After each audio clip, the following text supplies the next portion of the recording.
Здравейте, казвам се Надежда Новоселска и съм старша на операционен блок Уни Хоспитал, град Панагюрище. Преди 9 години започнах работата си тук и до ден днешен. В операционния блок имаме 9 вида хирурги, които дават възможност на младите хора да се развиват в различни сфери на хирургията. При нас колектива е много добър, много сплотен и всеки един човек млад, който дойде, се чувства добре.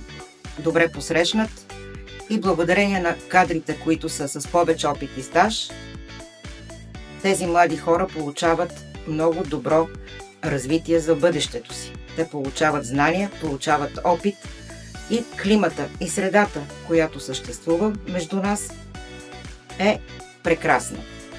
Всеки, който пожелае да дойде. Имаме опция да си карат стажовете медицинските сестри. Имаме опция да започнат работа. Винаги вратите са широко отворени за тях.